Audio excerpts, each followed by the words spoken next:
علماء ذویل احترام، سامعین باوقار، بزرگوں، بچوں، پردہ نشین خواتین اسلام، السلام علیکم ورحمۃ اللہ وبرکاتہ۔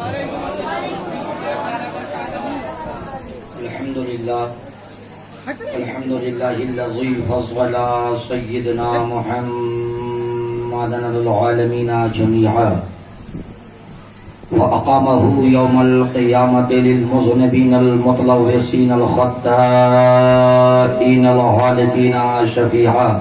صدق الله العظيم وصدق رسوله النبي الأمين المطين الكريم، ونحن على ذلك لمن الشاهدين والشاكرين، فالحمد لله رب العالمين۔ ہزار بار گشویم دہن ز مشکو گلار، ہنوز نامی تو گفتن کمال بے ادبی، آفاقہا گردیدہ ام مہری بتا ورزیدہ ام، بسیار خوباں دیدہ ام لیکن تو چیزیں دیگری، یا الہی تابود خورشید و ماہی، چراغ چشتیاں و روشنائی، منع علینا ربنا اسباسا محمدہ، ایدہ بیعیدیہ و ایدنا باحمدہ، ارسلہ مبشرا و ارسلہ ممجدا، صلو علیہ دائما صلو علیہ سرمدا۔ مصطفیٰ نے معجزہ کہہ دیا تو ہو گیا۔ سبحان اللہ۔ بابو 3 دن میں اور ہوں۔ کتنے دن؟ 7 دن تو میں نے دیکھ لیا، 3 دن اللہ کرے کہ زندگی سلامت رہے، وہ 3 دن بھی میں دیکھ لوں۔ آمین تو کہہ لو بابو۔ آمین۔ اب پہلے ایک حدیث پاک آپ سن لیں، اس کے بعد میں روزانہ کہتے کہتے تھک گیا، اشارہ کرنا پڑتا ہے۔ سبحان اللہ۔ بخاری شریف کی سب سے آخری حدیث، بولو سبحان اللہ۔ سبحان اللہ۔ یہ حدیث جو بتا رہا ہوں میں، اس حدیث کو سننے کے لیے اور پڑھانے کے لیے 4 مہینہ پہلے دن تاریخ متعین کیا جاتا ہے، بڑے محدث کو تاریخ لی جاتی ہے اور پورے گھر کو گلاب جل سے دھویا جاتا ہے۔ جس بستر پہ محدث بیٹھے گا اس کو بھی گسانا، اور جتنے لوگ حاضر ہوں گے سب باوضو، تب محدث یہ حدیث پڑھے گا جو میں پڑھنے جا رہا ہوں۔ سبحان اللہ۔ بخاری کی آخری حدیث، امام بخاری فرماتے ہیں اس حدیث پاک کی محفل میں جو انسان تمنا کرے اور جو دعا مانگے اللہ تعالیٰ اسے قبول فرمائے۔ سبحان اللہ۔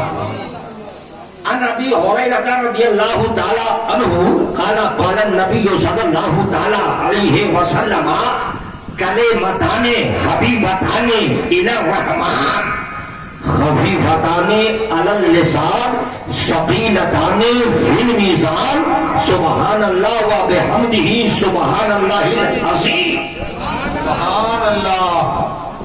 حضرت ابو ہریرہ بیان فرماتے کہ آقا کریم نے ارشاد فرمایا کہ مذہب اسلام میں 2 کلمے، 2 شبد، 2 لفظ بہت ہی اللہ کو پسندیدہ اور ان کی ادائیگی زبان پہ بہت آسان ہے اور نام عمل میں بہت زیادہ۔ صحابہ نے عرض کیا یا رسول اللہ وہ دونوں کلمے ہمیں بتائے جائے۔ نبی نے ارشاد فرمایا جب نمازیوں کا ثواب کم ہو جائے، روزے داروں کا ثواب کم ہو جائے، حاجی کا ثواب کم ہو جائے، گنہگاروں کی تعداد بڑھ جائے اور یہ دونوں کلمے گنہگار انگلی کے پھول پہ پڑتا رہے تو اللہ قیامت کے دن اس پر جہنم حرام کر دے۔ سبحان اللہ۔ سبحان اللہ۔ وہ دونوں کلمے ہیں کیا؟ صحابہ نے پوچھا یا رسول اللہ ما ہوا کلمتان؟ وہ دونوں کلمے اللہ کے رسول آپ بیان کریں۔ اللہ کے رسول نے فرمایا سبحان اللہ و بحمدہ، ایک کلمہ، و سبحان اللہ العظیم دوسرا کلمہ۔ اس لیے شاعر کہتا ہے سبحان اللہ بولو، خطیب کہتا ہے سبحان اللہ بولو، اما یار خطیب کے کہنے سے نہ بولو، نہ شاعر کے کہنے سے بولو، اللہ کے رسول کے کہنے سے بولو۔ سبحان اللہ، مصطفیٰ نے معجزات کہہ دیا تو ہو گیا، آپ نے مٹی کو سونا کہہ دیا تو، آپ نے مٹی کو سونا کہہ دیا تو ہو گیا۔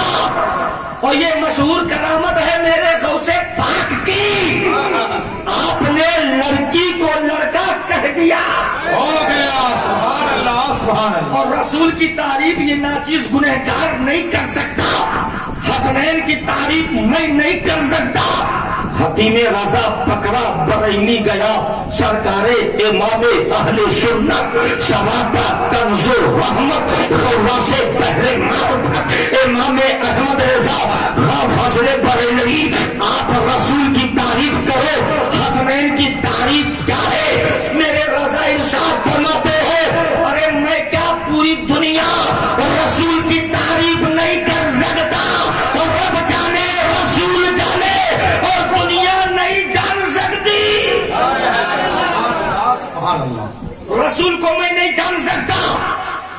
اعلیٰ حضرت فرماتے ہیں رب کے مسیح نازش موسیٰ کہوں تجھے، سبحان اللہ، مسند نشین عرش معلا کہوں تجھے، کعبہ کہوں کہ کعبے کا کعبہ کہوں تجھے، سرور کہوں کہ مالکو مولا کہوں تجھے۔ اللہ حضرت فرماتے ہیں یا رسول اللہ آپ کو سرور کہوں کہ مالکو مولا کہوں، کیا کیا کہوں تجھے؟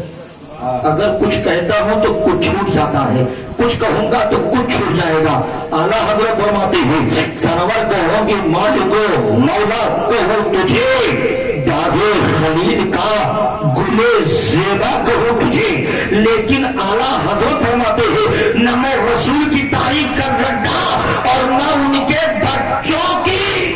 سبحان اللہ، غلام نے کہا ہے سیدی سرکار اعلیٰ حضرت رسول کی تعریف نہیں کر سکتے نہ کرو، لیکن حسنین کی تو تعریف کرو۔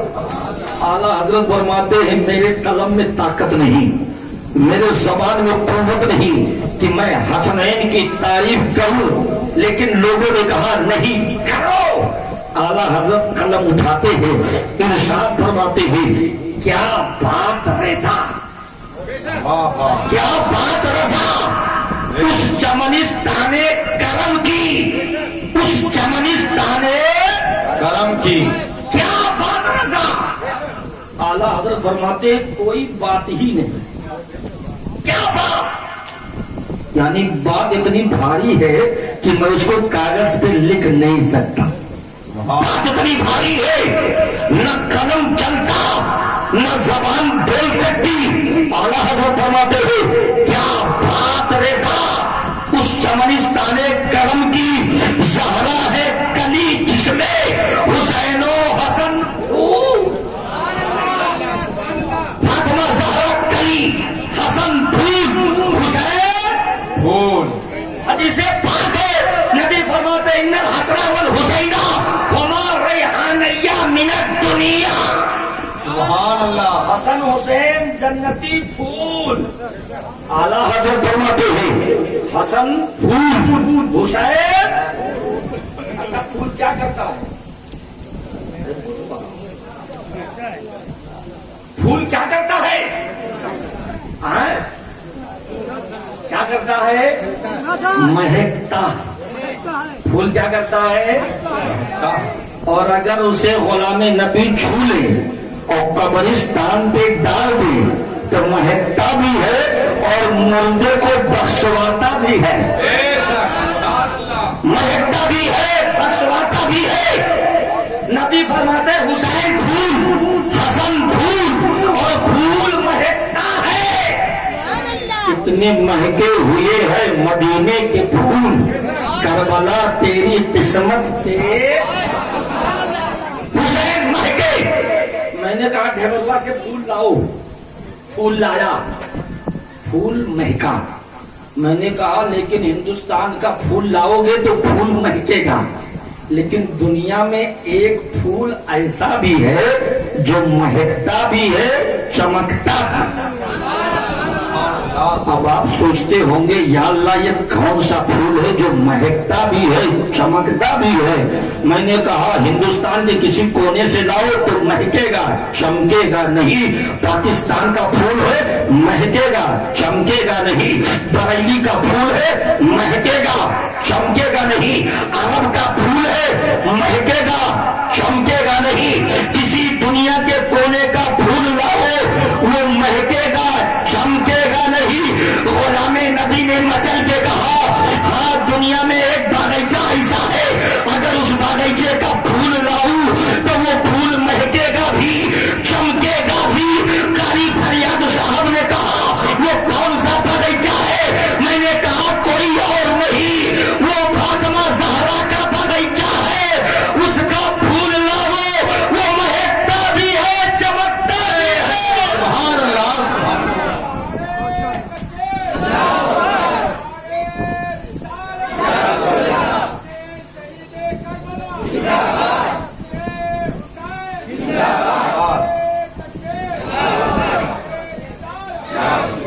اب آپ سوچتے ہوں گے فاطمہ زہرا کے باغیچے کا پھول مہکتا کیسے؟ تو اعلیٰ حضرت فرماتے ہیں زہرا ہے کلی جس میں حسین و حسن پھول، اب کتنے مہکے ہوئے ہیں مدینے کے پھول۔ کربلا تیری قسمت پہ لاکھوں سلام، تیری قسمت بڑی نرالی ہے، تو عظمتوں کا سکندر ہے کہ تجھ پہ حسین نے سجدہ کیا، اس لیے حسین کربلا میں مہکے۔ اب وہ پھول چمکتا بھی ہے، اعلیٰ حضرت فرماتے ہیں وہ پھول چمکتا بھی ہے کہ یا رسول اللہ تیری نسل پاک میں ہے بچہ بچہ نور کا، تو ہے عین نور تیرا سب گھر۔ سبحان اللہ سبحان اللہ۔ اور نور کیا ہے؟ چمکتا ہے۔ تو اعلیٰ حضرت فرماتے ہیں کہ وہ پھول مہکتا بھی ہے چمکتا بھی ہے۔ اب میں سمجھ گیا حسین اعظم وہ پھول ہے جو کبھی وقت پڑے تو مہکتے ہیں اور کبھی وقت پڑے تو چمکتے ہیں۔ جب غلاموں کو پتہ دینا ہو تو حسین مہکتے ہیں، اور جب کفر کو ہتھیروں کو ختم کرنا ہو تو حسین چمکتے ہیں۔ میں سمجھ گیا حسین اعظم کی ذات وہ ذات ہے کہ کبھی کربلا میں چمکے تو اسلام کا پیغام پیش کیا، مدینہ میں چمکے تو لوگوں کو کلمہ طیبہ پڑھایا، مکہ میں چمکے تو بتوں کو پاک کیا۔ پورے دنیا میں آج حسین کا نام زندہ ہے۔ زندہ کی نہیں زندہ؟ آپ کے گاؤں میں کسی کا نام غلام حسین ہے؟ کون ہے؟ اس مجمع میں کوئی غلام حسین ہے؟ لڑکا بمبئی اس کی بات چھوڑو، مجمع میں کوئی غلام حسین ہے؟ ہاتھ اٹھائے رہا بابو۔ غلام حسن کوئی ہے؟ غلام علی کوئی ہے؟ غلام اکبر کوئی ہے؟ عباس کوئی ہے؟ لیکن آپ پورے گاؤں کا سروے کر لو تو کسی نہ کسی کے گھر میں غلام حسین ضرور ہوگا، غلام حسن ہوگا، غلام اصغر ہوگا، غلام اکبر ہوگا، غلام قاسم ہوگا۔ لیکن روئے زمین کا جائزہ لے لو، چاہے دمشق ہو، چاہے ملک شام ہو، چاہے بصرہ ہو، چاہے کوفہ ہو، چاہے عراق ہو، چاہے ایران ہو، چاہے مدینہ ہو، چاہے مکہ ہو، چاہے ہند و پاک ہو، کوئی غلام یزید نہیں ہے۔ میں نے کہا قاری صاحب آپ کے بچہ پیدا ہوا ہے، 1000 مجھ سے مہینہ میں لیتے رہو، اس بچے کا نام غلام یزید رکھ دو۔ قاری صاحب نے کہا میں جیتے جی مر جاؤں گا چلے گا، لیکن میرے بچے کا نام غلام یزید نہیں ہوگا۔ میرا بیٹا حسینی ہے، اس کا باپ حسینی ہے، اس کا دادا حسینی ہے، اس کی نسلن بادا نسلن کرنن بادا کرنن سارے خاندان حسینی ہے۔ نہ میرا دادا یزیدی تھا، نہ میں یزیدی ہوں، اور نہ قیامت تک ہماری نسل یزیدی ہو۔ سبحان اللہ۔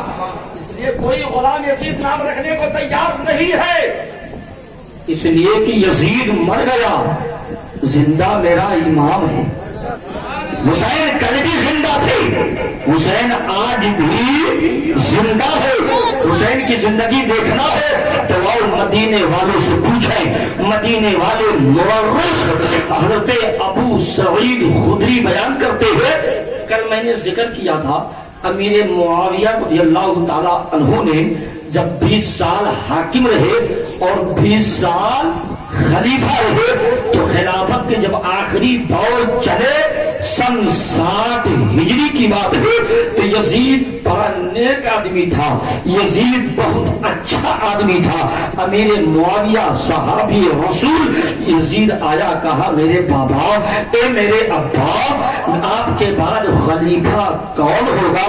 امیر معاویہ نے کہا میرے بیٹے خلیفہ تو تو ہی ہوگا, لیکن جب امام حسین سن شعور کو پہنچ جائے تو خلافت ان کے حوالے کر دینا اور سب سے پہلے کوئی کام کرنا تو مشورہ امام حسین سے ضرور لینا, پہلے انہیں کھلانا تم بعد میں کھانا, ہر کام میں پہلے انہیں مقدم کرنا, اس لیے کہ خلافت ان کے خاندان کی جاگیر ہے, یہ ہماری کچھ نہیں ہے. یزید نے کہا ٹھیک ہے بابا, اس ساری شرطوں کو منظور کر لیا. حضرت امیر معاویہ کا جب وصال ہو گیا, یزید دستور کے مطابق وصیت کے مطابق تخت خلافت پر بیٹھا. سن 7 ہجری کی بات ہے. یہ شہر دمشق, کہاں؟ دمشق یہ راجدھانی ہے ملک شام کی. آج اس کو سیریا کہا جاتا ہے, وہ ملک شام جس کو سیریا کہتے ہیں, اور دمشق اس کی راجدھانی ہے. عراق سے کچھ دوری پر ہے. بصرہ شہر عراق اور دمشق کے درمیان بصرہ شہر. یزید تخت پر جب بیٹھا اس نے سارے شہروں میں خط لکھ کر پہنچا دیا, میں خلیفہ, میری خلافت سب تسلیم کریں. ملک دمشق شام کے تمام لوگوں نے اس کو خلیفہ مانا اور گرد و نواح علاقے کے لوگوں نے خلیفہ مانا, لیکن کوفہ کے تقریباً 92,000 لوگوں نے اسے خلیفہ نہیں مانا.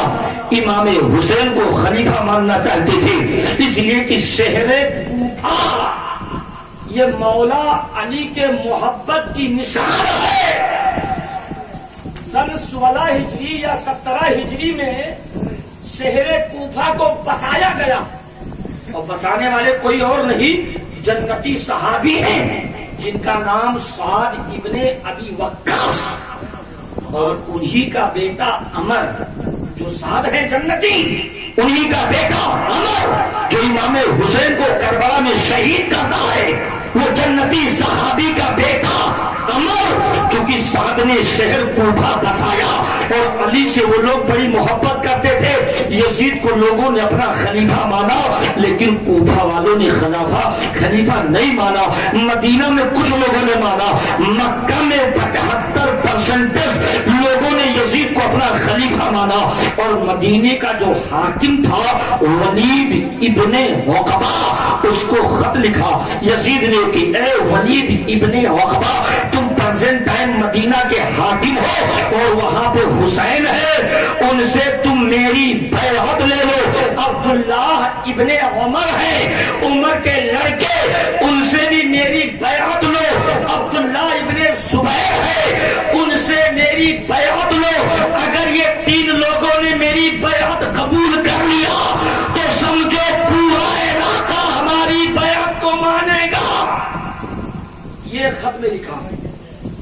لیکن یزید ڈرتا تھا کہ اگر حسین نے مجھے خلیفہ نہیں مانا تو 2 گروہ ہو جائے گی, ایک گروہ حسین کے ساتھ اور ایک گروہ میرے ساتھ. یا اللہ, آخر یزید کے ساتھ یہ معاملہ پیش کیوں آیا کہ وہ حسین کو خط لکھتا ہے بیعت کے لیے؟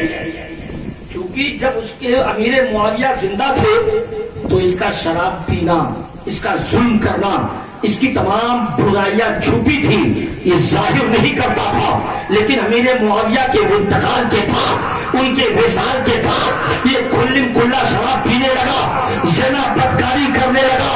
حد تو یہ ہے، حضرت ابو سعید خدری اور حضرت مسیب بیان کرتے ہیں، اس نے مسجد نبوی کو 3 دن بند رکھا اور وہاں کی عورتوں میں سے 70,000 عورتوں کے ساتھ اس نے زنا اپنے تمام لشکریوں سے کروایا اور عورتوں کو جائز قرار دے دیا۔ مسجد نبوی نے گھوڑا باندھا، کھچر باندھا۔